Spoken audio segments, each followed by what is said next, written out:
In the last video, we showed you our editing process, and once we're happy with that result, we head over to YouTube and start the upload process. And we leave it public to begin with. It's not public until you actually publish it. And then it'll ask us for the actual video. So I've got to go to a different one here. We upload our H.264 format. And then it starts uploading. While it's uploading, we have very slow internet. We change the title. So this is Best Bang for Your Buck. And then in our settings, we have our descriptions to autofill with our newsletter, our Patreon campaign, and our social media and blog.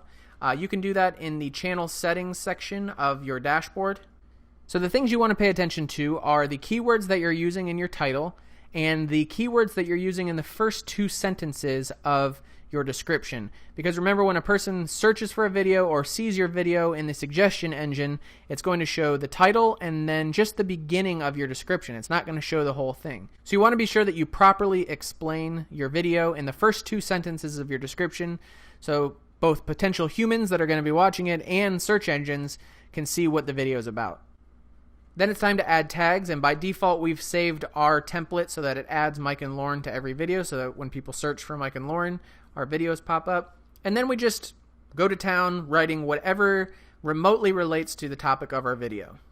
So in this case, in this video, we covered everything from self-improvement to getting a promotion at work by learning a new language, exploring your creativity, setting New Year's resolutions. We'll usually add between 10 and 30 tags, whatever really suits the video. Next, you want to make sure your video is public, or if you want to unlist it or keep it private or schedule it, that's something that you can do. We usually are on a time crunch and just make them public as soon as they're done. And then finally, we add them to the playlist. So if it's a DIY video, I'll put it in Mike Makes. If it's about money, we'll put it in Money.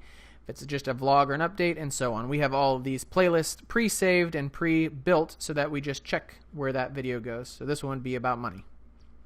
Then we upload our custom thumbnail. And finally, this is important that you wait until the video is finished processing. So here at our house, we have extremely slow DSL internet, so you're not going to be able to see this happen today. But after it's finished uploading, it's going to change to what's called processing. And that processing is important that you wait till the very end, because if you don't, your custom thumbnail is not going to show, and it's not going to show your video in all of the possible resolutions. It's going to start with a very low resolution video, and when people see it in their subscription feed, they're going to click it, and it's going to be lower resolution, and it's going to be an inferior experience to a high definition video. One last thing we always check is to make sure that the video is monetized. Occasionally, these will just randomly get unchecked on their own, so you want to make sure that. In advanced settings, we usually keep all of our videos in how to and style, but we've also done people in blogs. I don't think this has very much impact on your video. We always allow embedding, we always allow comments, and we just give it the standard YouTube license. Once the video is uploaded, we'll stick around to make sure we're there to answer comments from the very first viewers, and then we start the process of self-promotion, which we've discussed in a previous video.